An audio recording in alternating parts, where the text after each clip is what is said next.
The notification hit my phone at 11:47 p.m. I was still unpacking from Charlotte, suitcase open on the floor. The reunion had been exhausting. Too many fake smiles, too many whispers I wasn't supposed to hear. But I was home now. Seattle. Safe. I opened the banking app to check my business account. Just routine. The screen loaded, and my stomach dropped. Balance, $347.23. I blinked, refreshed. The number didn't change. $900,000 gone. If you are watching this, kindly subscribe and let me know where you are watching from. And I hope that you're safe wherever you are. 5 years of work, every pitch, every investor meeting, every sleepless night, building something that mattered. Vanished. My hands shook as I scrolled through the transaction history. One transfer, outbound. Cleared 2 days ago, while I was still in North Carolina, smiling at a barbecue I never wanted to attend. I called the bank's emergency line, waded through hold music that felt like nails on glass. When the representative finally picked up, her voice was calm, professional. Mine was not. "There's been a mistake," I said. "A transfer I didn't authorize." "Account number, Sunring?" I gave it to her. Heard keys clicking on the other end. "I'm showing that transfer was authorized through verified login credentials on September 7th at 2:14 p.m. Eastern Time." I didn't authorize anything. The security questions were answered correctly. The IP address matched your registered location pattern. My mind raced. September 7th. That was the day of the reunion. I'd been at Lake Norman Lodge all afternoon. Nowhere near a computer. "Where did the login come from?" I asked, more clicking. A pause. The access point was registered in Cornelius, North Carolina. My blood went cold. Cornelius, 20 minutes from the lodge. That's where my family's old property was. Where my father's workshop still stood, untouched since he died a decade ago. "Can you reverse it?" "I'm sorry, ma'am. Once a transfer clears, we'd need to file a fraud investigation. That process takes..." I hung up. My apartment felt too quiet, too still. The Seattle skyline glittered outside my window, indifferent. I sat on the edge of my couch, phone in hand, staring at the screen. Someone in my family did this. Not a stranger, not some hacker halfway across the world. Someone who knew about that account. Someone who had access to places only family could reach. I opened the group chat. 37 members, aunts, uncles, cousins, my sister Ashley, her husband Dylan. I typed fast. "Someone accessed my business account while I was in Charlotte. $900,000 is missing. If anyone knows anything, now's the time to speak up." I hit send. 3 dots appeared immediately, then vanished. Then reappeared. My cousin Brendan replied first. "Whoa, are you serious?" "Dead serious. That's insane. Do you think it was hacked?" "The login came from Dad's old workshop, someone local." The chat went silent. No dots, no reactions. Just the timestamp mocking me. Read by 14 people. Then my Uncle Roy jumped in. "Emily, you shouldn't be throwing accusations around like that. Family doesn't steal from family." I almost laughed. Almost. "Then where's my money, Roy?" No response. I waited. 5 minutes. 10. My phone buzzed with notifications from other apps, but the family chat stayed frozen. Until Ashley finally replied.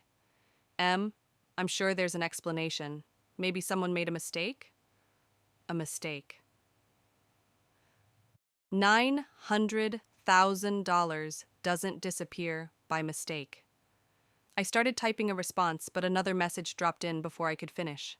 From Dylan. "Relax, Emily. We needed it more than you." I stared at the screen. Read it again. "We needed it more than you."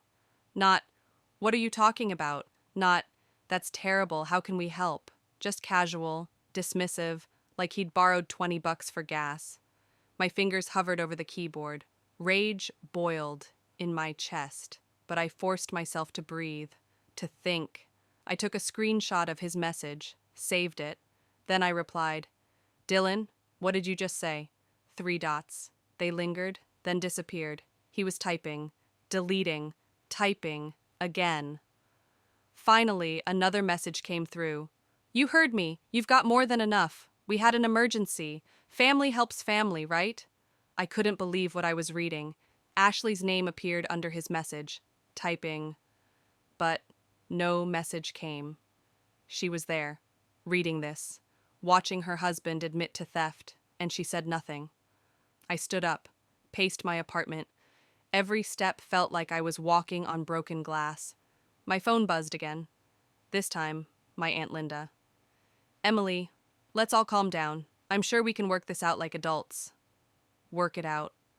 Like this was a disagreement about Thanksgiving seating arrangements. I didn't respond. Instead, I opened my banking app again, pulled up every detail of the transfer. Destination account, routing number, timestamps. And then I saw it. The transfer memo line. Someone had typed a note. "For Dad's debts. Family first." My father had been dead for 10 years. He didn't have debts. He'd left everything in order, clean, paid off. This was a lie. A calculated, deliberate lie. And someone in my family, someone I'd hugged at that reunion, someone I'd smiled at over pulled pork and sweet tea, had stolen everything I'd worked for and tried to dress it up as noble. I sat back down. Opened a new note on my phone. Started writing names. Dylan, Ashley, Uncle Roy, anyone who'd been at the reunion, anyone who had access to the property, anyone who looked at me just a little too long, spoke just a little too carefully. My hands stopped shaking, because I wasn't confused anymore. I wasn't hurt. I was focused. They thought I wouldn't fight back.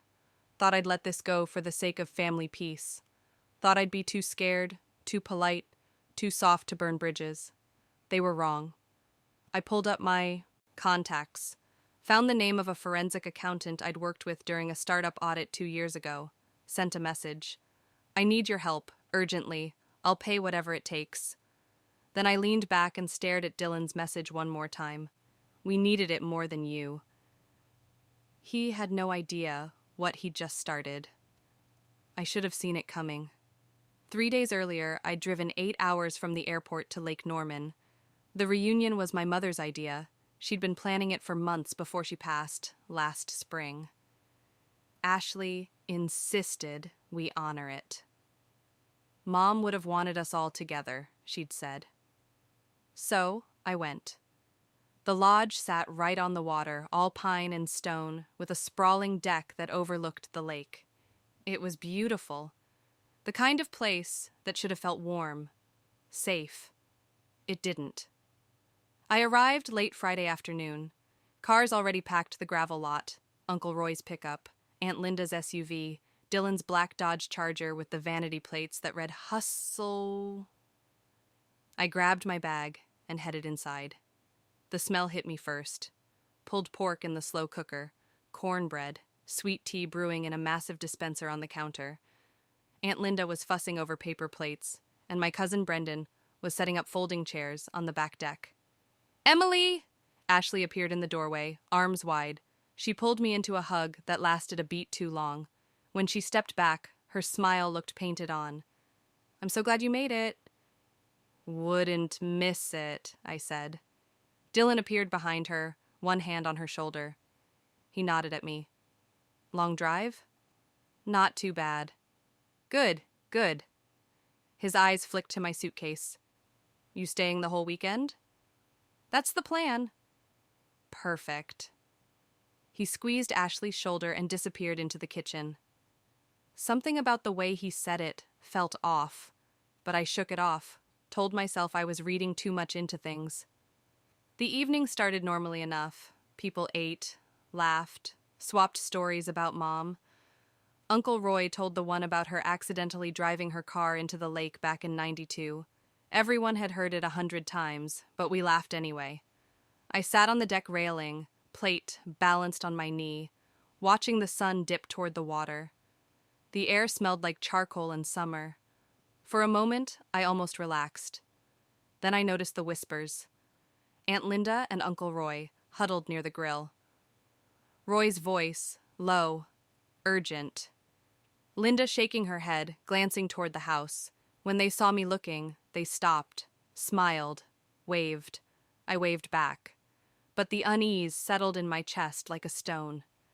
Dylan was everywhere that night, talking to everyone, laughing too loud, slapping backs, playing the charming son-in-law. But every time I caught his eye, he looked away fast, like he'd been watching me and didn't want me to know. Ashley stayed close to him, her hand in his, her laugh a little too bright. I pulled her aside while Dylan was refilling drinks. "You okay?" I asked. "Of course. Why?" "You seem tense." She blinked. "I'm fine, Em. Just tired. Planning. This whole thing, you know? If something's wrong, nothing's wrong." Her voice was sharp, then softer. "I'm fine, really." But she wasn't. I saw it in the way her smile never reached her eyes, in the way she kept checking her phone, in the way she flinched when Dylan called her name from across the deck. That night, after most people had gone to bed, I couldn't sleep. I stepped outside for air. The lodge was quiet except for the hum of crickets and the soft lap of water against the dock. That's when I heard voices, low, tense. I moved toward the sound, staying in the shadows near the tree line. 2 figures stood at the end of the dock, silhouetted against the moonlight. Dylan and Uncle Roy. "She won't notice," Dylan was saying. "She has more than she deserves." Roy's voice was quieter, worried. "You sure about this? If she finds out?" "She won't, not until it's done." "And if she does?" Dylan laughed. It was a cold sound. "Then we deal with it. But she won't. Trust me." I stepped on a branch. It cracked. Both of them turned. I froze. Dylan's eyes locked on mine. For a moment, no one moved. The lake was silent. The world held its breath. Then Uncle Roy coughed. "Emily, didn't see you there." "Couldn't sleep," I said, keeping my voice steady. "Thought I'd get some air." "Same here." Dylan stepped off the dock, hands in his pockets, casual, easy, like I hadn't just heard him plotting something. "Lake's peaceful at night." "Yeah." He walked past me, close enough that I smelled cologne and bourbon.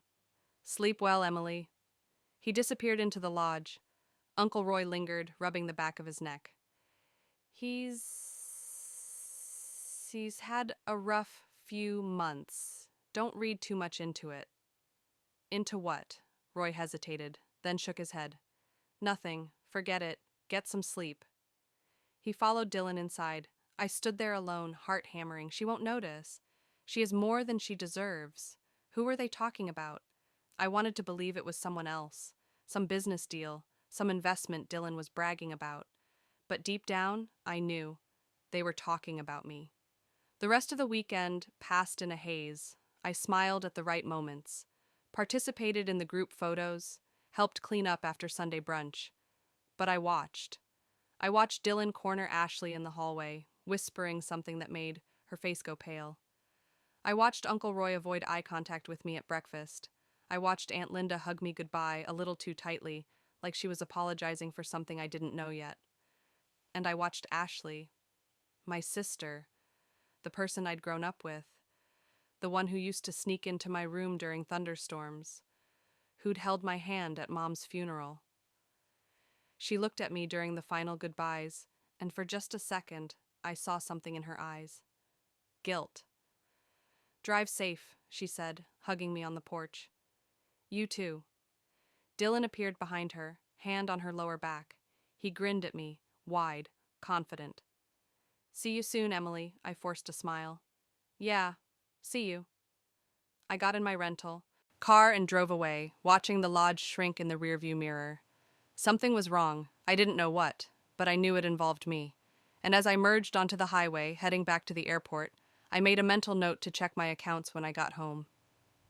Just to be safe. 3 days later, I'd learn I was already too late. The forensic accountant's name was Marcus Webb. We met at a coffee shop in downtown Seattle 2 days after I got home. He was in his 50s, gray at the temples, the kind of man who counted his words carefully. I slid my laptop across the table, showed him everything: the transaction history, Dylan's messages, the memo line about Dad's debts. He studied the screen for a long time. Then he looked up. "You want to find out who did this, or do you want to prove it was them?" "Both," he nodded. "I'll need access to your account records, transaction logs, any communication you've had with family members about finances." "Done. And you understand this might get ugly. If it's family, they'll lawyer up. They'll fight back." "Let them." Marcus leaned back in his chair, studying me. Then he pulled out a business card and wrote a name on the back. "This is a cybersecurity specialist. She works with banks on fraud investigations. I'll loop her in. Between the two of us, we'll trace every digital footprint." "How long?" "A week, maybe less if the bank cooperates." I left that meeting feeling something I hadn't felt since the money disappeared. Hope. It didn't last. 5 days later, Marcus called. His voice was tight, controlled. "We found the access point." I sat down. "Where?" "Cornelius, North Carolina. Specifically, an IP address registered to a property on Old River Road." My stomach twisted. "That's my father's old workshop." "I know. I pulled the property records. It's still in your family's name. Hasn't been sold. According to the bank's security logs, someone logged into your account from a computer inside that building on September 7th at 2:14 p.m. There's no computer in that workshop. My father didn't even have Wi-Fi out there." "Someone brought one, or used a mobile hotspot. Either way, they knew what they were doing. They answered your security questions correctly, used saved login credentials." My mind raced. "Who has access to that property?" "That's your question to answer. But Emily..." He paused. "Whoever did this knew you. They knew your passwords, your account details, your security answers. This wasn't a stranger." "I already knew that. But hearing it confirmed made it real." "There's one more thing," Marcus said. "The login credentials were saved on a device that had accessed your account before. Months ago. Whoever did this had been planning it." I ended the call and sat in my apartment, staring at nothing. The workshop had been locked since my father died.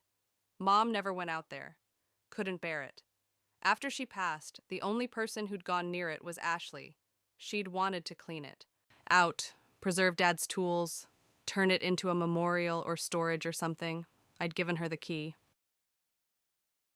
I called her. She picked up on the 4th ring. "Hey, Em. We need to talk." Her voice shifted, guarded. "About what?" "About the workshop. About Dad's property." Silence. "Ashley, someone accessed my bank account from inside that building.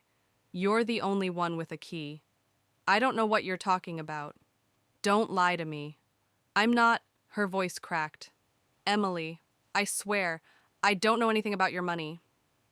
"Then why did Dylan say he needed it? Why did he mention Dad's debts?" "I don't know." "You're married to him. You live with him. And you expect me to believe you don't know?" She was crying now. I could hear it in her breathing. "Please don't do this." "Do what? Ask questions? Expect the truth from my own sister? You don't understand. Then help me understand." A long pause. I heard movement on her end. A door closing. When she spoke again, her voice was a whisper. "Dylan told me Dad owed money to dangerous people. He said if we didn't pay it back, they'd come after us. After me." My hands tightened around the phone. Dad didn't owe anyone anything. That's what Dylan said. He showed me papers, documents, I don't know if they were real, but they looked real. And you believed him. He's my husband, Emily. I had to. No, she didn't. But I heard the fear in her voice, the desperation, and I realized something I hadn't wanted to face. Ashley wasn't the mastermind. She was the tool. Did you give him the key to the workshop? I asked. Silence. Ashley. He said he needed to check on something just once. I didn't think. You didn't think. You just handed over access to our father's property so your husband could steal from me. I didn't know. Emily, I swear, I didn't know he was going to. Where's the money now? I don't know. Don't lie to me. I'm not lying. Her voice was sharp, panicked. I don't know where it went. Dylan handles our finances. He says it's safer that way. Of course he did. I closed my eyes, tried to steady my breathing. Ashley, listen to me. You need to leave him. Now, before this gets worse. I can't. Yes, you can. You don't understand. He'll. She stopped. He'll what? No answer. Ashley, what will he do? I have to go. Ashley, I'm sorry. I'm so sorry, but you were never supposed to know. The line went dead. I sat there, phone in hand, staring at the screen.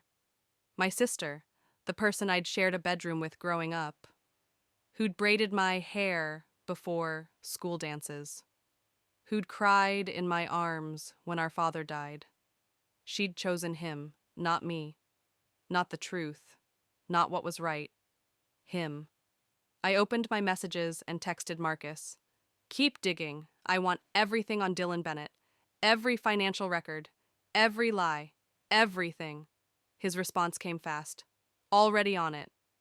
I stood and walked to my window. The city stretched out below me, lights blinking in the dark. Somewhere out there, Dylan was probably laughing, probably counting my money, probably thinking he'd won. He hadn't. Because he'd made one critical mistake. He'd underestimated what I was willing to do to people who betrayed me. And Ashley, whether she wanted to admit it or not, had just told me exactly where to start looking. I gave Ashley 24 hours. 24 hours to come clean. To tell me everything. To choose the right side before this became something neither of us could walk back from. She didn't call. So I did. It was a Thursday evening. I was at my kitchen table, laptop open, surrounded by printouts Marcus had sent over. Bank statements, property records, timeline documents. Everything pointed to Dylan. Everything screamed conspiracy. Ashley answered on the second ring. Background noise, dishes clattering, a TV playing. Emily, I can't talk right now. Make time. I'm making dinner. Dylan will be home soon. Good. Put him on speaker when he gets there. I want answers from both of you. I already told you everything I know. No, you told me what he told you to say. I kept my voice steady, calm. Ashley, I found records. Dylan's been planning this for months, maybe longer. He accessed my account multiple times before the transfer. This wasn't an emergency, it was theft. Silence on the other end. Did you hear me? I heard you. And I don't know what you want me to say. I want you to tell me the truth. I want you to stop protecting him. Her voice went cold. I'm not protecting anyone. I'm trying to keep my family together. By letting him steal from yours? He didn't steal. He borrowed. I almost laughed. Borrowed. $900,000 without asking. That's called theft, Ashley. He was going to pay you back. When? In what lifetime? You don't understand the pressure he's under. The business deals that fell through. The debts. There are no debts. I checked. Dad didn't owe anyone. Dylan lied to you. You don't know that. Yes, I do. I hired investigators. They pulled everything. Dad's estate was clean, paid in full. Dylan made it up to manipulate you into helping him. Another long pause. I heard her breathing. Shallow. Fast. Ashley, please, look at what he's doing. Look at what he's turning you into. I have to go. Don't hang up. The line went dead. I sat there staring at my phone, feeling something crack inside my chest. She'd made her choice, and it wasn't me. The family group chat exploded that night. Someone, probably Ashley, had told everyone that I was harassing her, that I was making wild accusations, that I was threatening to destroy her marriage over a misunderstanding. My phone buzzed nonstop. Aunt Linda, Emily, this is getting out of hand. Family doesn't turn on family like this. Uncle Roy, you need to let this go. Whatever happened, we can work it out privately. Cousin Brendan, dude, seriously? Ashley's going through enough without you piling on. I read every message. Didn't respond. Then Dylan posted in the chat. I've tried to handle this quietly, but since Emily wants to air everything publicly, yes, I used funds from her account. It was a temporary loan for a family emergency. I plan to repay every cent, but instead of coming to me like an adult, she's hired lawyers and investigators and is trying to paint me as a criminal. This is what greed does to people. It makes them forget what family means. My jaw clenched. He was flipping the narrative, making himself the victim, making me the villain, and people were buying it. Aunt Linda, Dylan, we're so sorry you're dealing with this. Uncle Roy, Emily, you owe him an apology. I typed a response, deleted it, typed another. Dylan didn't borrow anything, he stole. And if anyone in this chat helped him, you're accessories. I have evidence, timestamps, security logs, everything. So here's what's going to happen. Either the money gets returned in full by end of business tomorrow, or I'm filing criminal charges. Your choice. The chat went silent. Then Dylan replied, You're threatening your own family? Over money? That's sad, Emily. Really sad. It's not about money. It's about what's right. Right? You have more than you need. We were struggling, and you're too selfish to help. I would have helped if you'd asked. You didn't ask. You stole. Ashley's name appeared. Typing, I waited. Her message came through. Emily, stop. Just stop. You're tearing this family apart. I stared at the screen, read it again. You're tearing this family apart. Not Dylan, not the theft, not the lies. Me. For wanting my money back, for expecting honesty. I was the problem. I screenshot the entire conversation, saved it. Then I typed one last message. Ashley, you're my sister. I love you. But I won't stand by and watch him destroy you. If you choose him over the truth, that's on you. But don't expect me to pretend this is okay. I left the group chat, blocked everyone except Ashley and Marcus. And then I sat in my kitchen, alone, and let myself feel it. The betrayal, the isolation, the gut-wrenching reality that my entire family had picked his side. My phone rang. Ashley, I almost didn't answer, but I did. What? You left the chat. Her voice was shaking. There was nothing left to say. Emily, please. You're making this so much harder than it needs to be. I'm making it harder? Ashley, he stole from me. He manipulated you. He's lying to everyone, and you're defending him. Because he's my husband. And I'm your sister. Silence. Doesn't that mean anything to you? I asked. Of course it does. Then prove it. Leave him. Help me fix this. I can't. Why not? Because... Her voice broke. Because if I leave him, I have nothing. No job. No savings. He handles everything, Emily. The accounts. The bills. Everything. If I walk away, I'm starting over with nothing. You'd have me. Would I? After everything that's happened, would you even want me around? The question hit harder than I expected. Would I? Honestly, I didn't know. I would if you told the truth, I said finally. I would if you stopped lying for him. I'm not lying. You are. Every time you cover for him, every time you make excuses, you're lying. To me, to yourself. You don't understand what it's like. Then help me understand. She was crying now. I could hear it clearly. I can't. I can't. Then we're done. Emily, I mean it, Ashley. If you stand by him, if you choose him over what's right, then we're done. I won't watch you destroy yourself for someone who doesn't deserve you. You're threatening my family. No. My voice was steel. He already did that. I'm just refusing to let him win. What does that mean? I looked at the files spread across my table. The evidence, the timeline, the connections Marcus had started to uncover, fraud, tax evasion, forged documents. It means I'm done playing nice. It means I'm taking everything I know to the authorities. And if you get caught in the fallout, that's your choice, not mine. You wouldn't. Watch me. Emily, please. You had your chance to do the right thing. You chose him. Then I'll destroy the man destroying yours. I hung up, turned off my phone, and I sat in the dark, feeling the weight of it all settle over me like ash. My sister was gone. My family was gone. All I had left was the truth, and I was going to use it.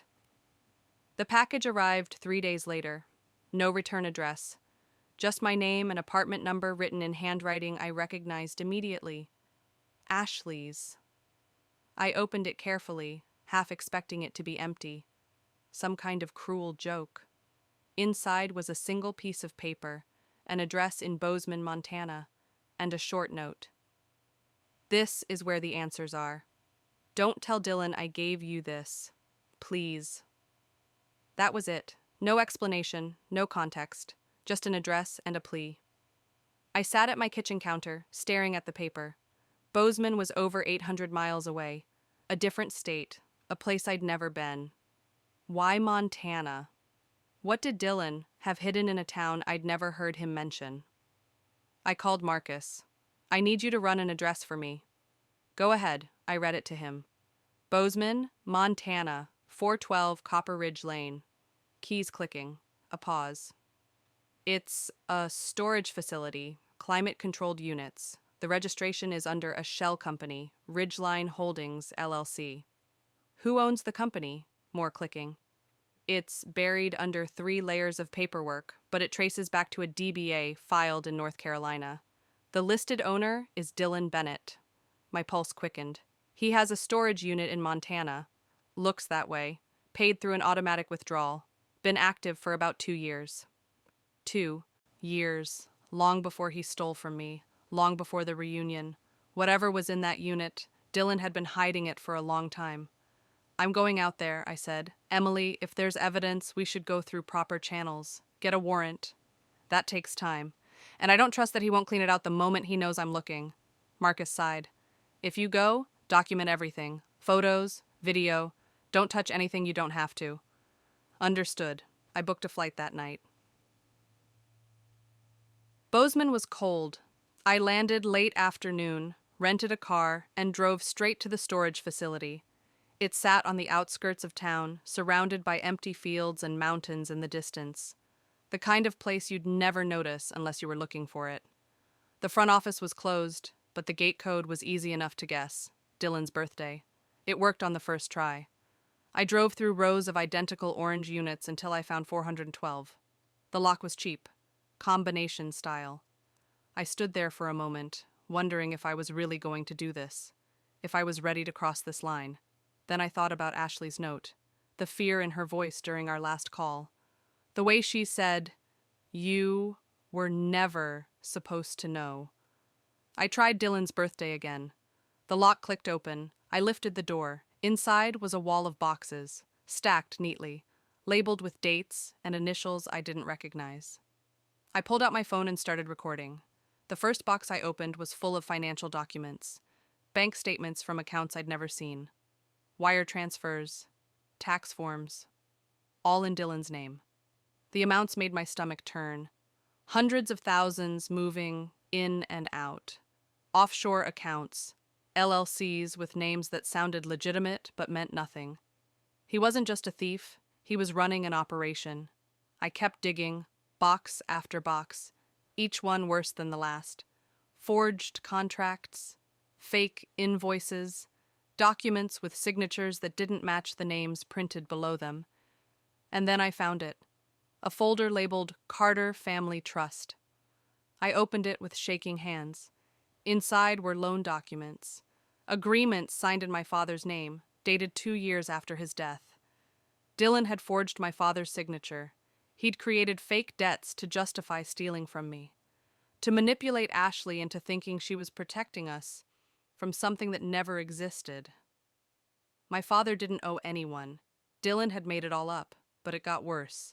Tucked into the back of the folder was a notarized document, a transfer agreement for property rights, signed by Ashley Carter Bennett. Except it wasn't her signature. I'd seen Ashley's handwriting my entire life. This wasn't it. Dylan had forged her name too. He'd used her identity to sign fraudulent paperwork, put her name on documents that could send her to prison. She didn't even know. I took pictures of everything, every page, every signature, every fraudulent document that proved Dylan wasn't just a thief. He was setting Ashley up to take the fall. When I finally stepped out of the storage unit, the sun was setting. The mountains glowed orange and purple in the distance. The air was sharp and cold, and I felt nothing but rage. I called Ashley from the parking lot. She picked up on the first ring. Did you find it? You knew what was here. Not everything, just that Dylan kept files. Things he didn't want anyone to see. Ashley, he forged your signature. He's been putting your name on fraud documents for years. Silence. Did you hear me? I heard you. He's setting you up. If this goes to court, if the authorities find these files, they'll come after you. Not just him. You. Her breathing was shallow, panicked. I didn't sign anything, I swear. I know you didn't, but your name is all over this paperwork. Notarized documents, transfer agreements. If anyone investigates, they'll assume you were involved. What do I do? You leave him, tonight. You pack a bag and you get out before this gets worse. I can't. He'll know I told you. He's going to know anyway. I'm taking these files to the authorities. When they start asking questions, he's going to figure out where they came from. Then I'm dead. The way she said it, flat, certain, sent a chill through me. Has he threatened you? No answer. Ashley, has Dylan threatened you? Not directly, but I know what he's capable of. Then get out. Come to Seattle. Stay with me until we figure this out. I can't. Why not? Because I'm terrified. Her voice cracked. I'm terrified of him. I'm terrified of losing everything. And I'm terrified that even if I leave, it won't matter. That I'm already too far in to get out. I closed my eyes, leaned against my car. The Montana wind cut through my jacket. Ashley, listen to me. You didn't do this. He did. But if you stay, if you keep protecting him, you're going to go down with him. Is that what you want? No. Then trust me, for once, just trust me. A long pause. I heard her crying, heard movement on the other end. Okay, she whispered, okay. Pack tonight. Tell him you're visiting a friend. Don't let him know you're coming to me. What if he follows me? He won't. He doesn't think you have the spine to leave. She laughed bitterly. Maybe I don't. You do. I've seen it before. You just forgot. Another pause, then quieter. I'm sorry, Em, for all of it. I should have believed you. Save the apologies. Just get out safe. I will. Call me when you're on the road. I will. She hung up. I stood in that parking lot, surrounded by mountains and silence, and I realized something. This wasn't just about the money anymore. It wasn't even about justice. It was about saving my sister from a man who'd spent years convincing her she was worthless without him. And if I had to burn Dylan's entire world to the ground to do it, I'd bring the matches. I didn't go to the police first. I went to the FBI. Marcus had a contact in the Seattle field office, a special agent who handled white-collar crime. Her name was Rebecca Torres. She met me at a federal building downtown, all glass and steel, the kind of place that made you sit up straighter just walking through the doors. She led me to a conference room, gray walls, no windows, a table, and 4 chairs. I laid out everything: the Montana files, the forged documents, the offshore accounts, the fake debts in my father's name, Dylan's shell companies, 2 years of fraud, all meticulously documented and photographed. Agent Torres went through every page in silence. Her expression never changed, but I saw her jaw tighten when she reached the forged signatures. "How long has this been going on?" she asked. "At least 2 years. Maybe longer. And your sister, Ashley Bennett, you believe she's a victim here?"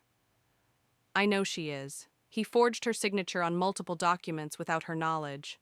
She had no idea what he was doing." Torres made a note. "We'll need to verify that. If she willingly participated in any of these transactions, she could face charges." My stomach dropped. "She didn't. I'm telling you, she didn't know." "Then she'll have nothing to worry about." Torres closed the folder. "We'll open an investigation. It'll take time to build the case, but with what you've provided, we have enough for a warrant." "How long?" "A few weeks, maybe a month." "A month? He could disappear by then." "Mr. Bennett doesn't know you have this evidence. As far as he's concerned, he's gotten away with it. People like him don't run, they get comfortable. Trust me, we'll move when the time is right." I wanted to argue. Wanted to demand they arrest him today, right now, before he had a chance to hurt anyone else. But I nodded. "Okay. One more thing." Torres looked at me carefully. "Once we move on this, there's no going back. Your family will be subpoenaed. Your sister will be questioned. This will get messy. Are you prepared for that?" I thought about Ashley, about the fear in her voice, the way she'd said, "I'm terrified of him." "Yes," I said, "I'm prepared." That's... 3 weeks later, they arrested Dylan. Ashley called me hysterical. They took him. The FBI, they came to the house with a warrant and they took him. I know. "You knew? Emily, what did you do?" "What I had to." "You went to the FBI? You turned in your own family?" "He's not my family, and he's not yours either. Not really." She was crying now, hard, gasping sobs. "He's my husband. He's a criminal. You don't understand. They're saying he committed fraud, tax evasion, forgery. They're going to put him in prison." "Good." The line went silent. "Did you just say good?" "Yes, because that's exactly where he belongs." "You're unbelievable. You know that? You destroyed my life over money." "I destroyed nothing. He did this, all of it. I just made sure he faced consequences." "I hate you." The words hit harder than I expected. "Ashley, I mean it. I hate you. You're not my sister. Anymore." She hung up. I sat there, phone in hand, feeling the weight of what I'd set in motion. She'd chosen him, even now, even knowing what he'd done. She'd chosen him over me.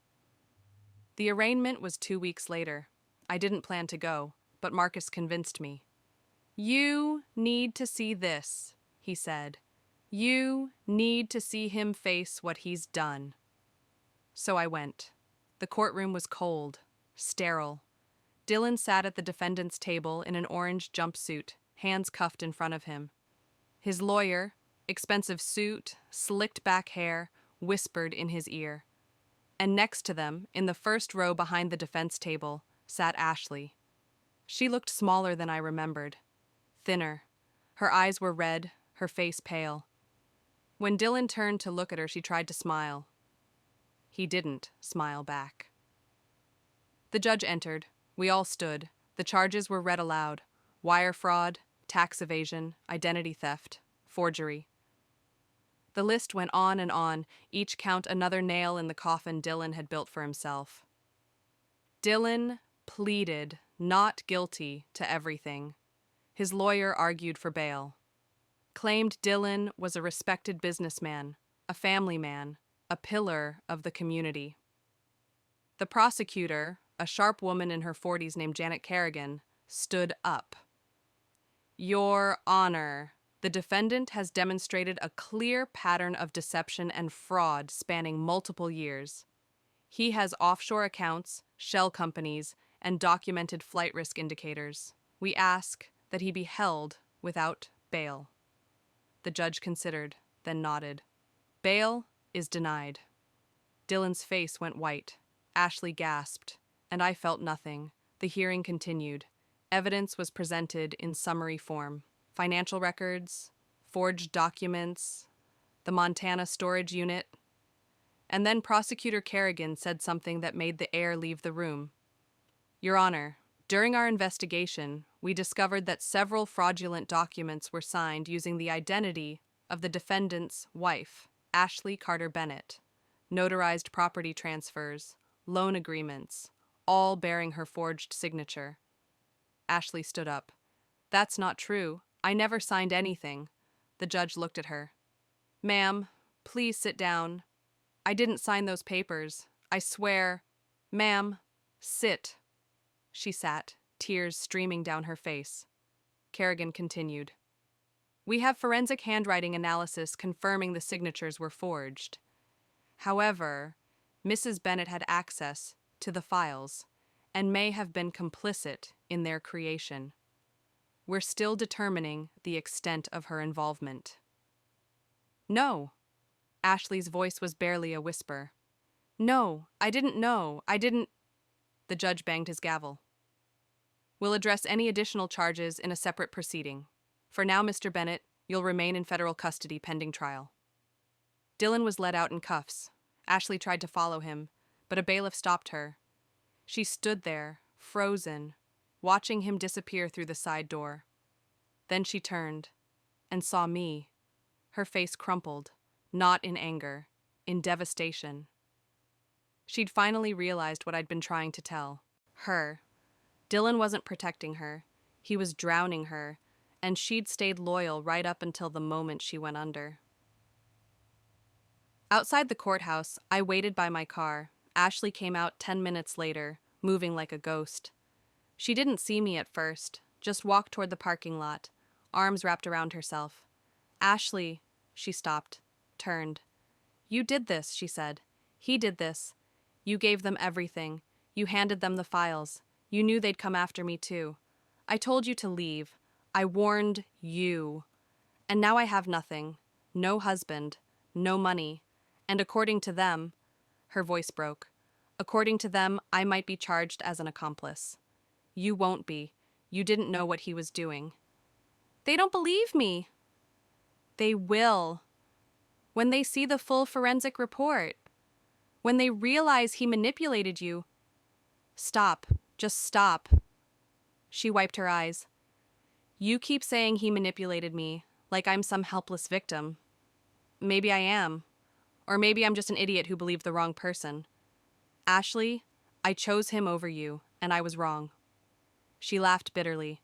You were right about everything, and I still hate you for it. I know. Do you? Do you know what it feels like to realize your entire life was a lie? That the person you trusted most in the world was using you? I thought about the reunion, the whispers, the stolen money. Yeah, I said quietly. I do. She looked at me for a long moment, then she shook her head. I can't do this right now. I can't. She walked away, got in her car, and drove off without looking back. I stood there in the courthouse parking lot, watching her tail lights disappear. I'd won. Dylan was in custody. The investigation was moving forward. Justice was happening. So why did it feel like I'd lost something I couldn't get back? Because revenge doesn't heal anything. It just burns. Ashley lost her nursing license 6 weeks after Dylan's arraignment. The board review was swift, brutal. Someone had submitted the forged documents Dylan had signed in her name, loan paperwork, property transfers, all bearing signatures that looked like hers but weren't. The board didn't care that she hadn't signed them. They cared that her name was attached to fraud. Violation of professional ethics, the letter said. Loss of public trust. She called me the day she got the news. I almost didn't answer, but I did. They took my license. Her voice was hollow, empty. 10 years of work, gone. I'm sorry. Are you? The question hung between us. Yes, I said. I didn't want this for you. But you knew it could happen. I knew Dylan would drag you down if you stayed. I tried to warn you. I know. A long pause. You were right, about all of it. I didn't know what to say to that. The divorce papers came today, too, she continued. Dylan's lawyer filed from jail. He's claiming I knew about everything, that I helped him. He's trying to make me the scapegoat so he can cut a deal. My jaw clenched. He's lying. I know, but his lawyer's good, and I can't afford one that's better, so I'll probably lose everything in the settlement too. Ashley, I don't have a job, I don't have savings. Dylan controlled all the accounts, and the feds froze. Everything tied to the fraud investigation. Her voice cracked. I have nothing, Emily. I'm 34 years old and I have nothing. I closed my eyes, tried to find the right words. There weren't any. Where are you staying? I asked. A motel outside Charlotte, week to week. I can afford maybe another month, and then... She stopped. I don't know. Come to Seattle. Silence. Ashley, come stay with me until you figure things out. You don't mean that. I do. After everything I did, you were manipulated. You made bad choices, but you didn't deserve this. She started crying, soft, broken sounds that made my chest ache. I'll send you a ticket, I said. Pack what you can. Get on a plane. Emily, just come. Please. She arrived 3 days later. I picked her up from the airport. She looked like a shadow of herself. Thinner, pale, her hair pulled back in a messy ponytail. She carried one small suitcase. We drove to my apartment in silence. When we got inside, she stood in the doorway like she didn't know if she was allowed to enter. You can put your bag in the guest room, I said. Down the hall. She nodded, disappeared. I made tea, set 2 mugs on the counter, waited. When she came back, she sat at the kitchen table and stared at her hands. Thank you, she said quietly. You don't have to thank me. I do, after what I put you through. Let's not do this right now. She looked up. Do what? The apology tour, the self-flagellation. You're here. That's what matters. I don't know how to be here, how to just exist around you after everything. I sat down across from her. Then we figure it out. One day at a time. She nodded, picked up the mug, held it between her hands like it was the only warm thing left in the world. We sat like that for a while, not talking, just breathing the same air. Finally, she spoke. I chose wrong. I know. And I'm ready to make it right. She looked at me, really looked at me. Whatever it takes. What does that mean? She reached into her jacket pocket and pulled out a flash drive. Dylan didn't know I had this. It's recordings, phone calls between him and his business partners, conversations about the offshore accounts, plans to frame me if things went south. She set it on the table. I started recording after you confronted me the first time. I didn't trust him anymore, but I was too scared to leave.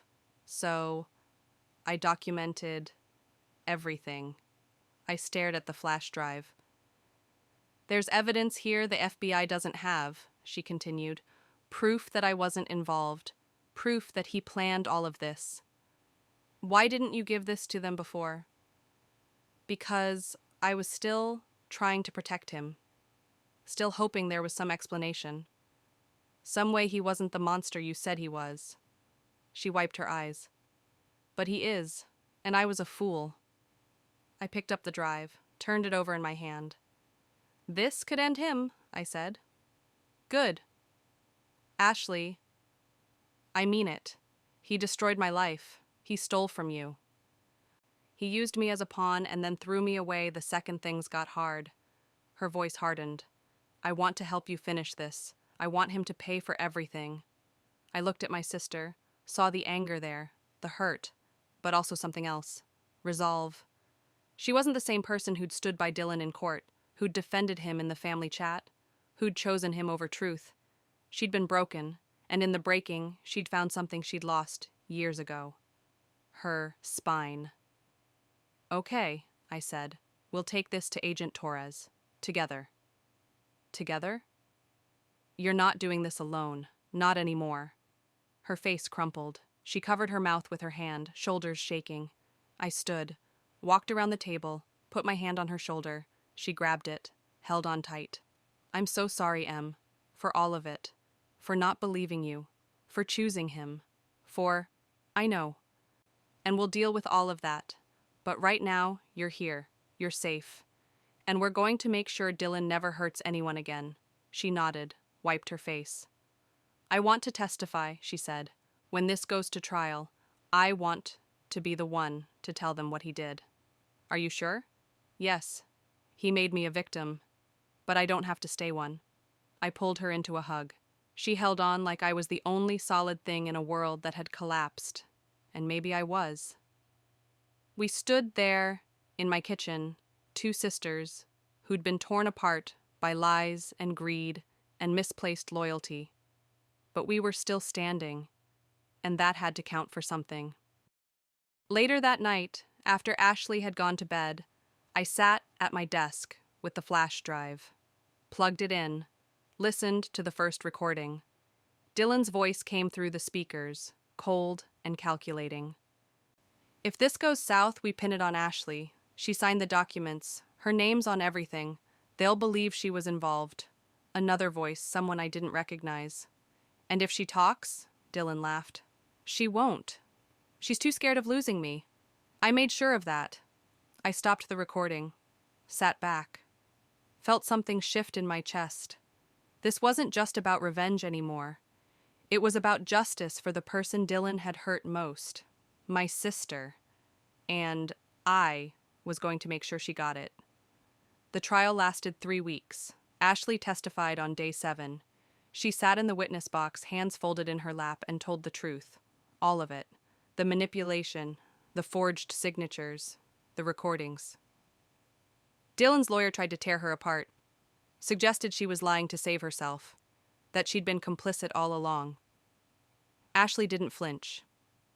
I trusted him, she said, and he used that trust to destroy me, but I'm done protecting him. I'm done lying. The jury watched her carefully. Some leaned forward. Others took notes. When she stepped down, she walked past Dylan's table without looking at him. He stared at her the entire time. The recording sealed it. Dylan's voice, cold and calculated, discussing how to frame Ashley, how to hide assets, how to manipulate tax documents, and create shell companies. The defense had no answer for that. The jury deliberated for 4 hours, guilty on all counts. The sentencing hearing was 2 months later. I sat in the back row with Ashley. She'd been cleared of all charges. The forensic evidence proved she'd been a victim, not an accomplice. But she still looked fragile, like she was holding herself together with willpower alone. The judge read the sentence. 15 years, federal prison. No possibility of parole for at least 10. Dylan showed no emotion, just stood there, hands cuffed, staring straight ahead. Ashley exhaled beside me, a long, shaky breath. It's over, she whispered. Yeah, I said. It's over.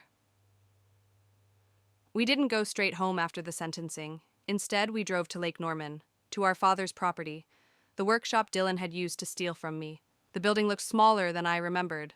The paint was peeling. Weeds had grown up around the foundation, but it was still standing, still ours. Ashley unlocked the door. We stepped inside. It smelled like dust and motor oil and memories. Dad's tools still hung on the walls. His workbench stood in the center, covered in a fine layer of grime. I used to think this place was magical, Ashley said quietly. When we were kids, remember? I remember. Dad would let us help him with projects, little things, sanding wood, holding screws. He always made us feel like we were building something important. I smiled. Even when we were just making birdhouses. Especially then. She walked to the workbench, ran her hand along the edge. Dylan took this place from us, she said. Turned it into something dirty, something criminal. He tried to, but it's still ours. She looked at me. What do we do with it? We take it back, clean it out, use it for something good. Like what? I thought for a moment. A workshop for people rebuilding after trauma, after loss. A place where they can create something with their hands. Something real. Ashley's eyes filled with tears. Dad would have loved that. Yeah, he would have. We stood there in the quiet, surrounded by ghosts and possibilities, and for the first time in months, I felt something close to peace. 6 months later, I launched my startup again. The $900,000 had been recovered, seized from Dylan's accounts, and returned. It took legal maneuvering and paperwork and patience, but we got it back. All of it. I poured it into the business, hired a small team, rented office space in Seattle's tech district. Ashley helped. She couldn't practice nursing anymore, but she had skills: organizational, administrative, detail-oriented. She became my operations manager. We worked side by side, building something that belonged to us, something Dylan hadn't touched, hadn't poisoned. One morning, I sat at my desk early, before anyone else arrived. The sun was just starting to rise over the city. Golden light spilled through the windows. I opened my banking app. Balance $847,293.16. I stared at the number, felt my chest tighten, not because the money was gone, but because it was still there. The last time I'd checked this account, that night in my apartment, suitcase still packed from Charlotte, my world had ended. Everything I'd built had been stolen. My family had turned on me. My sister had chosen a criminal over the truth. I'd felt powerless, broken, alone. But I wasn't anymore. I'd fought back. I'd faced the people who betrayed me. I'd stood in a courtroom and watched justice happen. And I'd gotten my sister back. Not the version of her who'd been brainwashed and controlled, but the real one. The one who'd existed before Dylan. The one who remembered how to be strong. The office door opened. Ashley walked in carrying 2 coffees. You're here early, she said. Couldn't sleep. She set a cup on my desk, sat down across from me. Thinking about the launch event, among other things. Nervous? A little. She smiled. You'll be great. You always are. I looked at her, really looked at her. She'd gained weight back. The color had returned to her face. She smiled more now, laughed easier. She was healing. We both were. Ashley, I said. Yeah? I'm sorry, she blinked. For what? For abandoning you, emotionally. Years ago when you married Dylan. I didn't like him, so I pulled away. I let distance grow between us. If I'd stayed closer, maybe I could have seen what he was doing sooner. Maybe I could have... Stop. Her voice was firm but gentle. You didn't do this, he did, and I let him. Those were my choices, not yours. But I should have fought harder for you. You did, when it mattered most. She reached across the desk, took my hand. You saved me, Em, even when I hated you for it, even when I didn't deserve it. You saved me. I squeezed her hand, felt tears prick my eyes. We saved each other, I said. She smiled. Yeah, I guess we did. That afternoon, I stood in front of my team, 8 people who'd believed in this vision enough to take a chance on it. And I told them the truth, not all of it, but enough.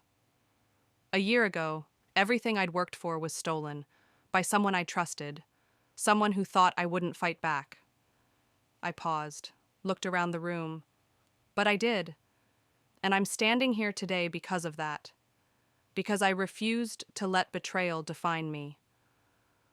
Refused to let loss be the end of the story. Heads nodded, people leaned in. This company, what we're building, it's not just about the product, it's about resilience.